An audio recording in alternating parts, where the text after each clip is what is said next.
So this morning, I'm pleased to introduce Alex Rose as the presenter for this morning's sessions.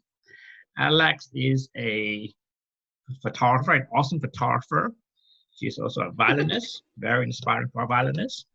And she also happened to be our science editor. And she's also the managing editor for Ocean Geographic Explorer. She's also a member of a fellow of the Explorer Club, a petty dive master and a lover of all things aquatic, so she says.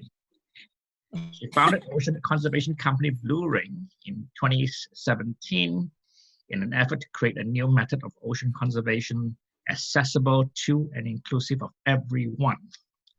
And her goal is to protect our world ocean precious marine habitats through diving, writing, photography, educations, and research. So now we say good morning to Alex. Alex, you there? I am there. I am here. And good evening to everyone on my side of the world. Thanks for tuning in. All right. Are you going to play the violin today? We're still living in the past. Sorry, Michael. You're going to play for us today? 12 hours in the past. What are you going to do today? No, I'm not playing. No playing. I'm working on that. That's for something else. All right. Yeah, so today I'm going to be talking about you ethics instead. Yeah. Okay, all right, cool. So yeah, as you can see from this lovely background, I'm going to be talking about ethics involved in underwater photography issues. Actually, let me turn my Facebook noise off so I don't hear bling. There we go, I'm back. So just before we get started, I kind of just want to sort of do a blanket disclaimer here. These are all my opinions on things. This is not anything based on scientific studies or anything that's beyond anecdotal. These are observations and things that I think about underwater photography ethics, because outside of a few organizations, there really isn't a lot out there that tells us right from wrong, and that's because it's mostly a gray area with a lot of this. So yeah, these are my opinions. If you have different opinions, that is cool. I'm not trying to be here telling everybody that I'm right and you're not. If we happen to differ, it's sort of a sliding scale, and I think it's why it's important to talk about. So I am now going to share my screen so you can see my PowerPoint presentation. So we'll kind of go back and forth between me talking and me having a PowerPoint up. So let's see how this goes. Hold on, I didn't go back to the beginning. There we go. Okay, so you've seen this already. This is me. As Michael told you already, I'm science editor for Ocean Geographic and managing editor for OG Explorers. Because of this, I spend a lot of time writing and reading about ocean conservation issues, and also spending quite a bit of time underwater doing underwater photography. Because I spend so much time underwater, I see people underwater with me a lot, and I see some great examples of some photographers, mostly average examples, and I mean behaviorally, and then some not so good ones. So we'll cover some of those different issues. But this all sort of stems from the fact that we must take pictures when we're down there, right? Because it's sort of this pictures or it didn't happen kind of philosophy on things.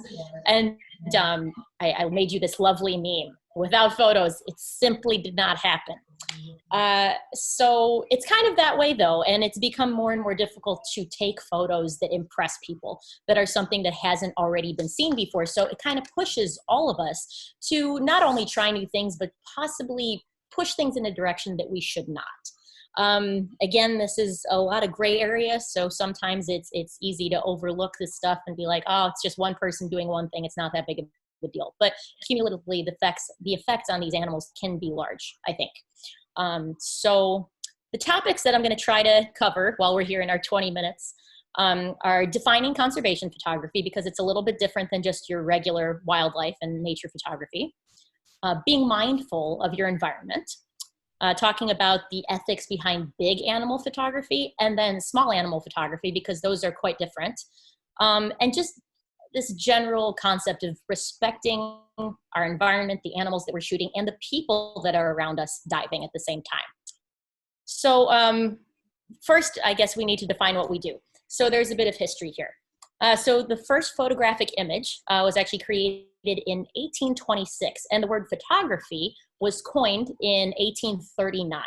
And within about 3 decades, there were some really iconic photographs that were starting to come out, things of Yellowstone River and the Rocky Mountains that eventually gave way to Yellowstone National Park, which was the first park in the United States, as well as Grand Teton being designated a protected area and later a park.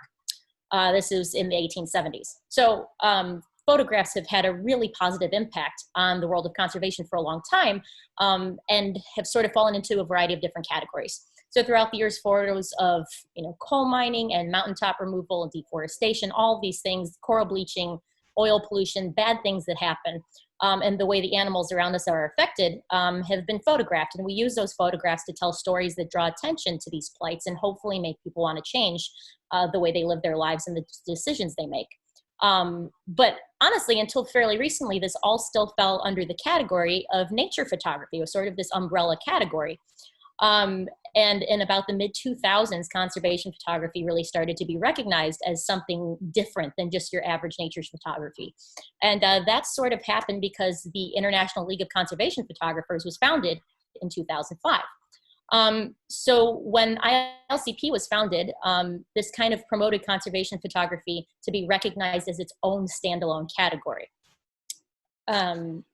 So you kind of have these two different categories. You've got nature and wildlife photography and conservation photography, and they have a lot of overlap. So we have to kind of think about what the defining characteristics are between the two. So the differences primarily exist in the reason for initially taking the photograph and then the motivation behind sharing them. According to ILCP, and I'm going to find the quote, hang on. The ILCP defines conservation photography as this: the combination of nature photography with the proactive, issue-oriented approach of documentary photography as an agent for sustaining the biosphere and ethnosphere. So that's a pretty detailed description of what we're trying to do. And it's meant to utilize ethical photography to further environmental or cultural conservation, indicating the photographs are meant to be tools for change and not just for documentation and then for sharing. Granted, there tends to be a lot of overlap, like I said, between nature and conservation photography, and there's not really a distinct line between one and the other. For example, when you think of something like the birds of Midway Atoll, there's a different reason and a motivation for taking these photos. A lot of times capturing images of birds like this is just wildlife photography because you're taking a photo of a bird. But it's considered conservation photography because really the goal of it is to show the effects of plastic pollution on this entire population of birds with the hope of inciting positive change that will make people change their lifestyles. So, this is the perfect example of an image that is both conservation photography and nature photography. So there's a lot of overlap. So now you sort of get into the ethics of this. So I'm going to divide this up between the National Press Photographers Association and ILCP, because to me, those are sort of the two main bodies that would sort of govern what we think of as a code of ethics. So according to NPPA, and I'm going to read this off for you so I don't get anything wrong, they say, quote, visual journalists operate as trustees of the public. Our primary role is to report visually on the significant events and varied viewpoints in our common world. Our primary goal is the faithful and comprehensive depiction of the subject at hand. So that's I wrote that for myself. So that's from their code of ethics.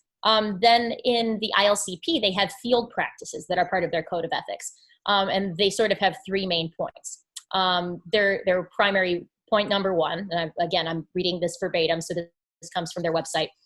We always place the welfare of our subjects above all else. Special care must be afforded breeding animals to avoid having a negative impact on reproductive success or add to the risk of predation.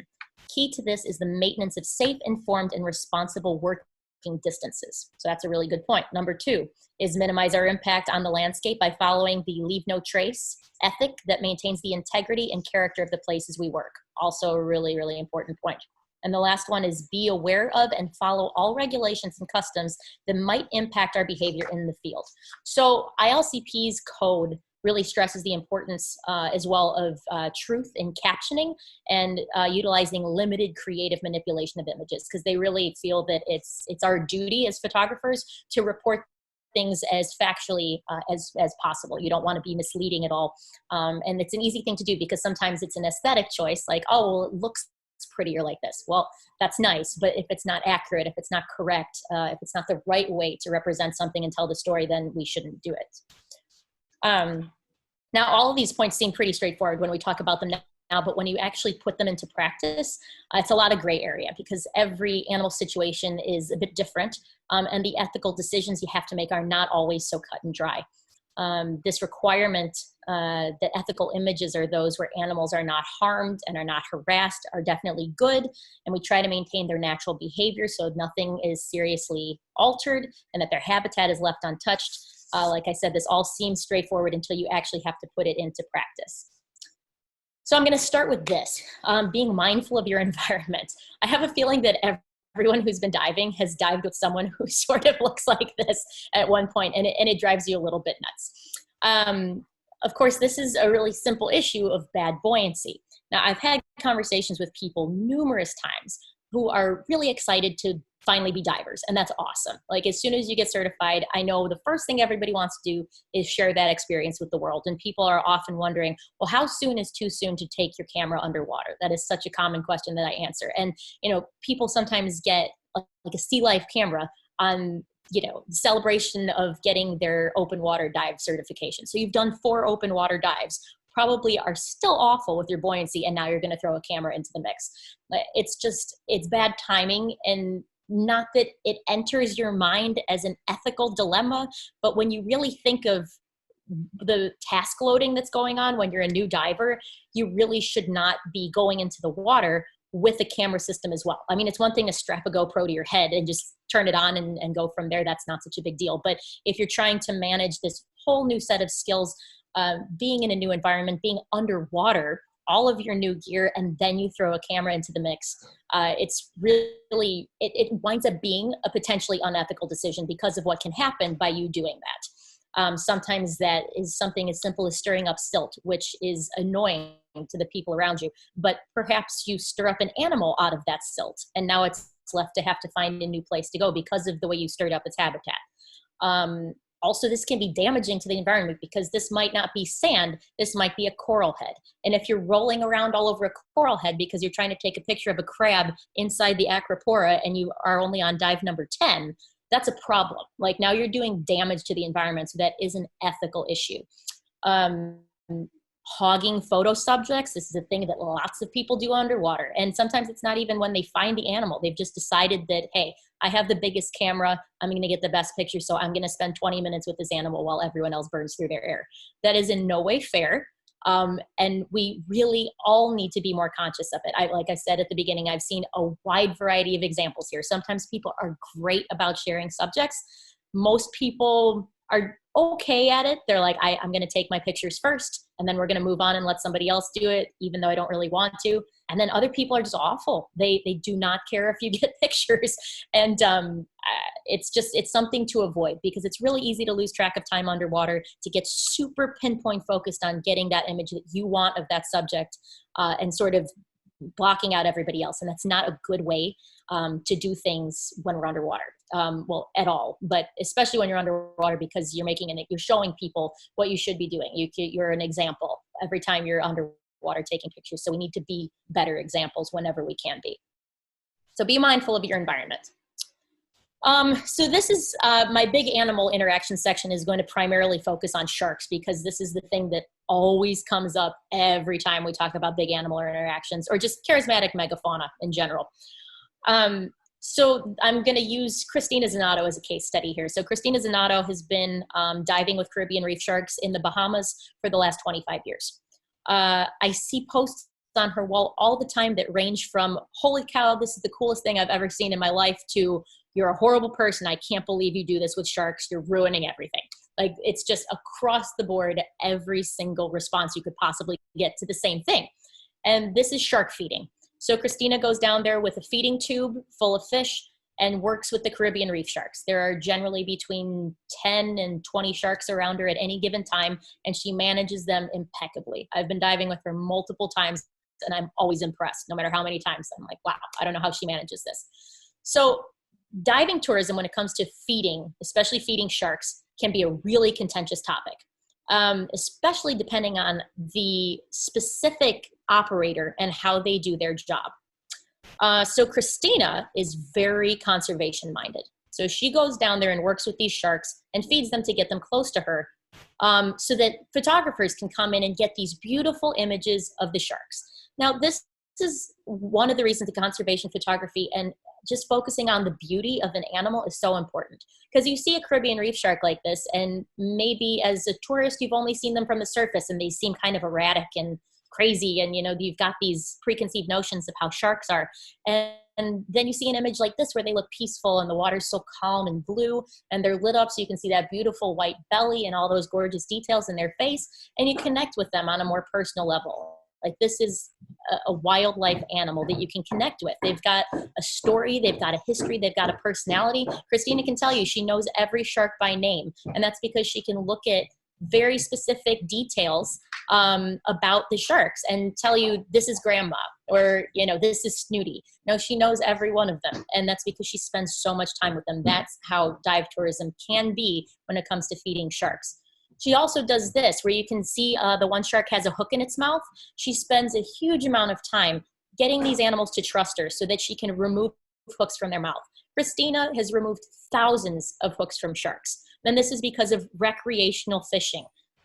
This is something that gets far less attention. Sometimes the press around shark diving tourism is far more negative than sport fishing tourism, which is by far both more harmful and more lethal to the animals involved. So this just goes to show you that there are right ways and wrong ways to do this. Now, I've also seen some examples of shark tourism where people are feeding sharks that have absolutely no business feeding sharks. They don't know what they're doing. They're not doing it the right way. And that's not something that we should be supporting. So it's not the kind of thing where you can just make a blanket statement and say, oh, well, I don't think feeding sharks is okay.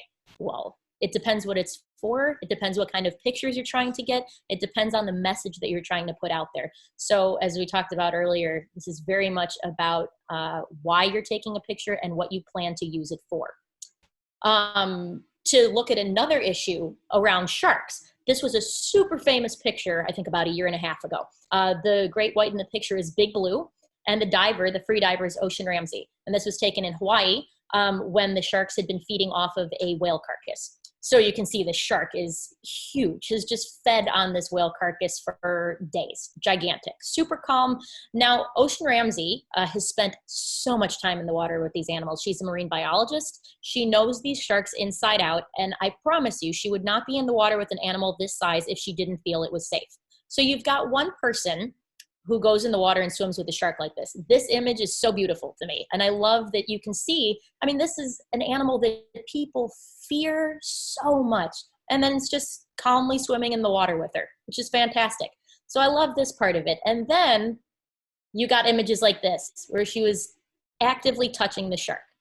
Now, this is where I sort of personally felt differently about it. Now, I don't think it's wrong necessarily that she interacted with the animal in this way, but you have to keep in mind that this is someone who spends loads of time in the water with these sharks. She knows the sharks individually. She spent tons of time in the water with them. She's a marine biologist. She studied their behavior. She knows that it's safe for her to do this at this point in time.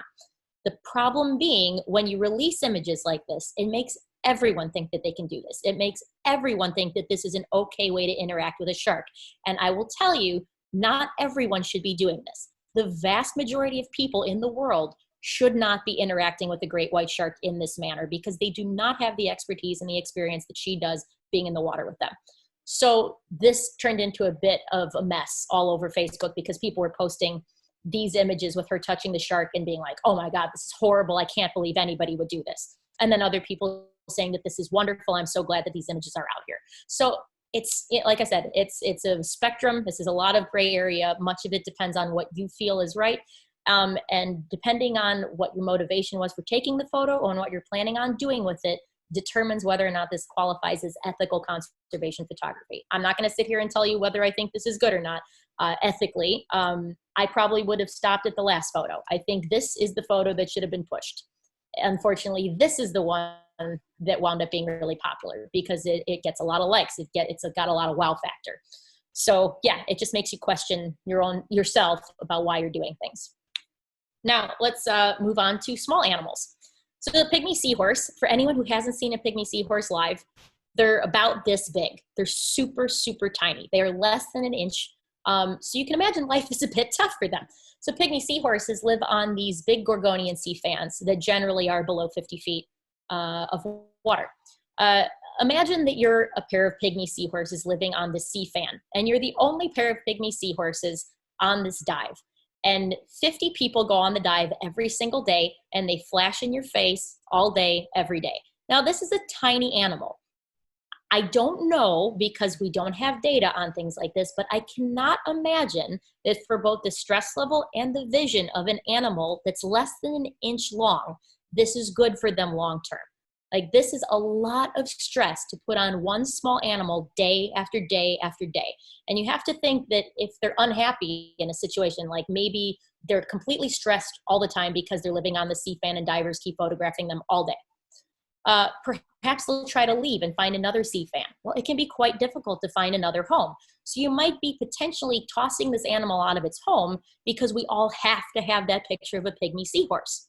Now, what I try to remember about things like this is that if you're going to photograph small animals, you need to remember that you are having a cumulative effect on animals. It's not just you. You're not the only diver who goes down there and photographs this animal. So if you're going to go down and take pictures of a pygmy seahorse, practice taking pictures on a different sea fan that looks similar before you go and take that picture. Get your exposure right. Get your settings right. Take a couple test shots, not on the animal, so that when you go to take a picture of this animal, you take, I don't know, maybe let's just ballpark 10 shots. Try to keep it under 10 images. I do. Whenever I'm taking macro images, I practice on something else. I practice on a sponge or something of a similar color, get my exposure right. And I don't mean for a long time. I mean, do a few test shots. But don't go crazy. Don't just bang, bang, bang, take a million rapid fire shots of a small animal.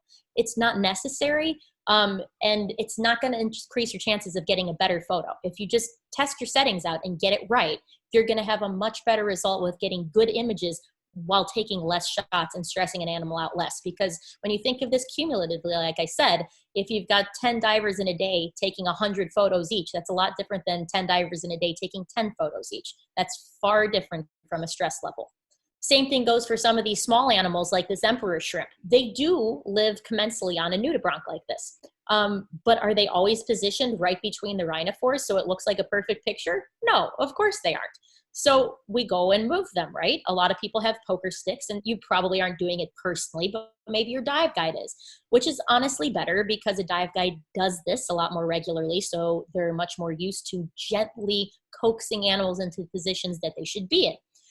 Does this automatically make it okay just because it wasn't done in an aggressive way? I don't know. Again, we're coming down to a cumulative effect. How many times a day does this happen to a shrimp? Is it going to get freaked out and leave the nudie because it's stressed all day, every day because of what we've done? I don't know. I don't have the answers to these questions, which is why we really need to pay attention to minimizing our effect. It's not that we can get rid of our effect, because at the end of the day, we're still there. Like, just our presence is stressing out animals. And that's not going to stop us from taking pictures. You know, like, it's still extremely important to get these images and show them to the world so that people can see the incredible beauty of life underwater and want to protect it. And that's what we're doing by showing these images, but we have to do it in a way that minimizes our impact on the natural world as much as humanly possible. So now we've gotten through our big animals and our small animals, and I want to sort of finish up with this concept of just respecting wildlife in general. We don't have to be on top of everything. I realize that, and I'm guilty of this myself, if you take an image and you're like, oh, it could have been better, it's because you could have been closer. Like, that's what we always say with wide angle photography. If it could have been better, it's because it could have been closer. But there is a sort of respectful working distance that I think we should attempt to maintain between ourselves and our subjects. You can still be very close, and especially with animals like a sea lion, for example, they'll come up to you. They're extremely curious. It's not a matter of you staying away from them. You're going to have to, like, actively try not to have them on top of you. They're very friendly. But this isn't the case with all animals, and we shouldn't be chasing animals around. Like, if the sea turtle happens to be on a nice sponge, go ahead, take that picture. If a sea turtle happens to be swimming by you, go ahead, take that picture. Don't chase the animal down to try to get a good image. It's just it's too stressful. It's not worth it to do that to an animal for a shot, because you're giving bad behavior tips to everyone else around you. If there are a bunch of new divers diving with you and they see you chasing a sea turtle around, I guarantee you they're going to be chasing sea turtles around any chance they get, because you've showed them that it's okay. And we can't be doing that. We have to be really, really conscious of our actions, both topside and underwater. Before we go to questions, I just want to mention really quick that we've got some really awesome book offers right now.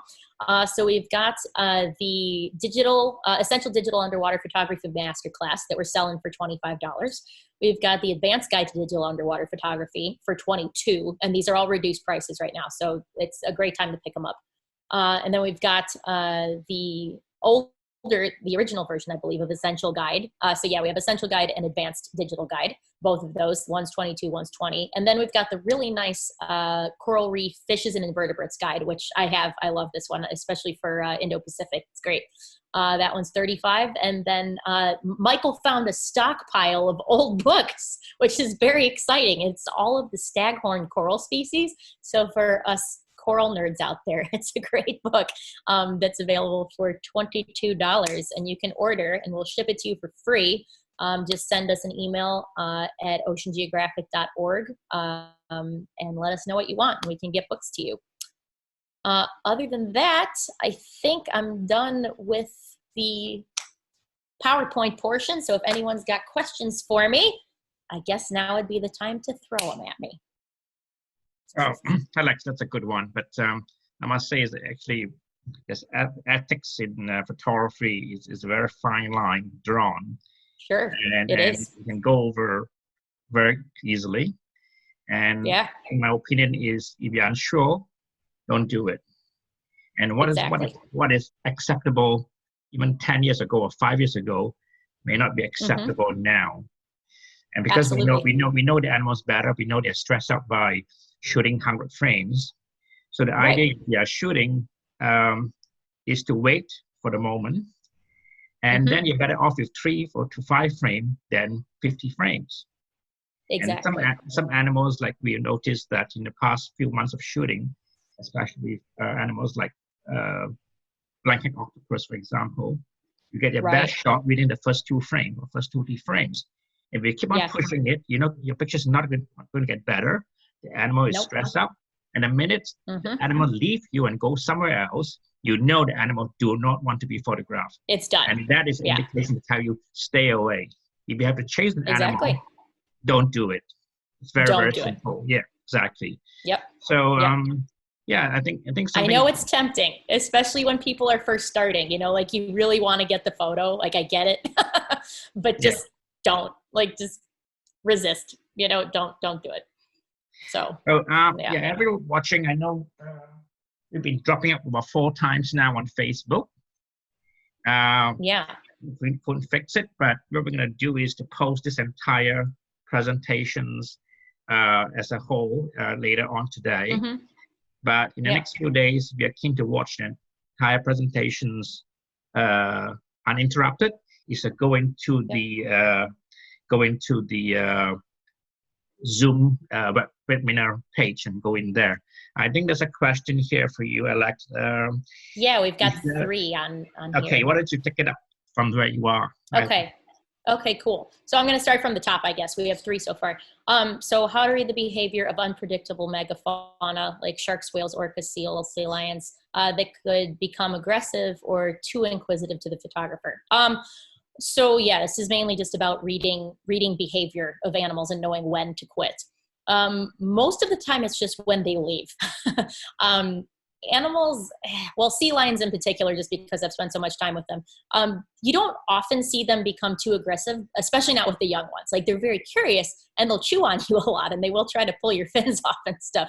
But I've never experienced one actually seriously biting. They nip, but they'll test it out. And if they ever bite a little bit too hard and you just pull your hand back or wherever they're trying to gnaw on, they'll usually stop. As far as things like sharks,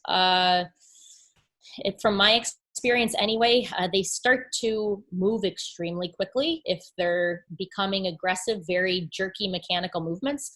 They also do this thing where they fold their pectoral fins down to kind of angle their body in for making a quick swim at something. So that's sort of an indication that they're agitated. So, I mean, it's specific to every animal, but there are definitely indicators that you can look for with every animal to know if they don't want to be around you anymore. But generally, they just leave. And the idea is if they leave, they're done with you. Don't chase them. The lighting might be perfect now. It doesn't matter. If they're done, they're done. So that's, I guess, what I would say about that. The next question is from Scott. Are there ethical rules of thumb regarding drone photography? This is sort of a developing concept because drones are still fairly new. You'll notice that drones are actually banned in all national parks in the United States. I don't know about other parts of the world, but our national parks, you can't bring one in. And that is primarily because of one incident in Yellowstone. Somebody crashed a drone right into the center of Grand Prismatic Springs, which for anyone who hasn't been to Yellowstone is like the premier hot spring there. It's a beautiful feature that's got all kinds of thermophilic bacteria and it's amazing. And somebody crashed their drone right in the middle of it. And after that, national parks were like, that's it, we're done. So I think that kind of started it with national parks, but I've seen more and more places kind of put up rules about drone photography. There are regulations about how close you can get to an animal, but honestly, drone photography is a weird one because you really shouldn't be getting too close to animals, especially flying birds. You really don't know what their reaction is going to be. And I tend to think that if a bird, especially a large bird, like a bird of prey or something, were annoyed by a drone, they would just take it down. So it would be more your problem than theirs. But if you're approaching, like a breeding pair of animals or you're tracking animals through a forest, like I can see that being problematic because you're essentially harassing them. So while I don't believe there is an actual like code of ethics that's been written or anything yet for drone photography, I'm sure we'll get there soon because it's sort of a burgeoning technique of photography. And James, shark feeding. So I mentioned feeding sharks the right way. What does responsible shark feeding look like compared to irresponsible? It's a really good question. And sometimes it's honestly hard to tell. It mainly comes down to the operator and why they're doing it and how they're doing it. So like if you've got an operation, people, let's say they're new, they've only been doing it for maybe 6 months. They just go out to a site, don't really know where they're headed, just going out to an area that sometimes has sharks, excessively chumming the water, just like making a mess of things, not really having a specific plan for how they're doing it, just sort of hoping for the best. And then just going in. And again, not having rules for divers. Not a lot of times they won't even have a line that goes out. Like you should always have a rope line that's attached to your boat so that people can kind of hang on it to help distance themselves. If it's like an open water shark dive kind of thing, especially if it's snorkeling, you really do need to have space between you and an animal so that people aren't just surrounding them because you can really make sharks extremely nervous if you've got people circling them. It can really promote aggression. So you want to maintain distance. That sort of is a respectful boundary between you and the animal. As far as shark feeding dives, so much of it just comes down to the operator and knowing the motivation of the operator. Like if they're just doing it because they're trying to make a quick buck on a bunch of divers who want to see sharks and they've got, a bad safety record, like those are not people that you want to patronize when you go. You want to look up your operator beforehand, ask them if they've got protocols for how they engage with sharks. If something happens, what would they do? It just kind of gives you an idea of if they're prepared. And generally when operations have thought through things on a level of preparedness, like, what would we do if something happened? They're generally on the more conscientious side. It's the people who kind of operate like, cowboy style. We're just going to go, hope for the best and see what we can do. It's generally not the people that you want to patronize. So that's my take on shark feeding courses and shark feeding in general, shark tourism. And then let me see. I think we've got more questions. I don't know if we have more time. There's a question of diving operation signing agreement to stick to the rules. My take on that is I think it's important that operator asks the divers to read the agreement, sign it, so you understand what to do and what not to do. I think that should be the way to go. It's not so much that they negate the responsibility, but they want you to understand this is the do and don't.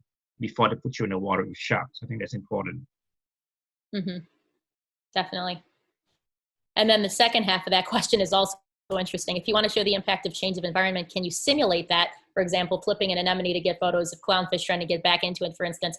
The thing is, it would be good to get something like that because, I've seen it happen in storms, like where an anemone has been detached or has detached itself. I've never gotten photos though, of like clownfish trying to get back into their habitat. It would be good photos to have, but I don't know. Like personally, I wouldn't be comfortable inducing it to show someone. Like I completely agree with you that would be useful and it would show the impact in a very tangible way. But I wouldn't want to be the person to do it. So it's kind of tough. Maybe I'll just wait for a bad diver to go by with their fins. I work a lot with scientists. I mean, really keen to know more. Work with scientists that are doing that, and then you because they know what to do and what not to do, and then you can photograph the scientists in actions and doing the job, and that is so to speak, allowed because it's scientific research work. But the scientists are doing it, they're not doing it. Yeah, just it's a good thought. That's it. And you're just documenting. And that's why I put my hands up to go on expeditions with a lot of scientists because they have a chance to photograph and also to learn more from the scientists. That's true. Absolutely. So pair up with scientists. You can do more. You see more crazy things. You have one more question there. Can you see it, Alex? Okay, one more. Yeah. I deal with many groups of divers, and there always seems to be someone that's a chaser. That's so true. Any suggestions on how to best discourage that behavior without offending the individual? Oof. So these are always tough. And personally, I've started just doing blanket statements beforehand, sort of lining out all of the things that I don't want to see happen underwater. Because by the time it happens, like if you see someone behaving badly underwater, then you're going to have to single them out because there's no easy way to be like, well, it just occurred to me that I should mention something for no particular reason. They'll know that you're talking about them and they're going to be annoyed. And maybe that's fine. I mean, if they're doing something they shouldn't be doing, being annoyed might not be the worst thing in the world for them. Maybe it'll make an impact. I don't know. But if you're attempting to not annoy people in a group of divers, I find that heading it off with explaining some really things that would seem obvious to you beforehand, like don't chase the animals, is really important. This happens so many times, like in Palau, when you've got these large groups of divers, like 15 to 18 people who are all in German Channel, who all want to see a manta. Okay, well, the chances of all 18 divers calmly lining up in a row and not chasing the manta, even though they've been told a million times not to chase the manta, someone's going to chase the manta. And it's really just a matter of impressing upon them over and over and over again before the dives. Don't do this. Like, there's a range of things you can do. This is not one of them. And just remind over and over. Because I understand that, singling people out is often not long-term the best way to go. It might stop the behavior temporarily, but it's probably not going to make an impact. So I feel like just pointing it out more times than you would seem like you need to beforehand is the best way to avoid the inevitable chaser in the group, because there is always somebody. And as I say, if you don't see them doing it, it's probably you. But then there are many times like this when we lead expedition, there's always one or two. So when they're back from the dive, pull them aside, tell them, in private that don't do it again, or you will have to, don't do it again, or else everyone's going to hate you. Or you're not going to dive again. Yeah, it's best to do it in private. And then usually it works. But still, if it doesn't work, then you have to single them out in public. Make sure everybody know that you pay attention. You're doing your job. It is a tough one, but I'm sure you can address it easily. I think that is for now your session. So. I think that's about it. I don't think we've got. I don't know if we have anything else on Facebook. Tomorrow, I actually didn't check. I was only looking on here. For tomorrow. Oh yeah, let's talk about what we have tomorrow. Exactly. Hang on 1 second. I'm going to close this off and put Jill's photo up instead. Hold on. Where's Jill? Jill. There. So tomorrow, we are going to be hearing from Jill McDonald. She's actually one of our field editors at Ocean Geographic as well. So she helps us with magazine stories and photos all the time. She also teaches classes, photography classes. She's based in Cayman, and she's going to be talking about Adobe Lightroom Essentials. So this is a really useful topic because this can apply to your land photography, your underwater photography. This is just techniques for Lightroom in general, obviously geared towards underwater stuff, but this is useful for every kind of photography that you might be doing. So yeah, this will be a good one. So this will be same time tomorrow. Yes. Don't forget the highlight with Sylvia, Dr. Sylvia on the 14th of yes. April. 14th for my 14th time. Singapore. Yes. Time, 13th night for us. 13th your time. We'll post that up later today on a session with Sylvia. And once again, if to enjoy an uninterrupted sessions, log on to our webinar link, and then you'll get there uninterrupted. Because today I have to go back live for about four or five times on Facebook Live. I don't know why, but that's the way it is. Yeah, I don't know. So thank you, everyone. Thank you, Alex. Thank you, guys. Thanks all for coming, and we'll see you at the next one tomorrow. Thank you. Bye. Okay. Good night.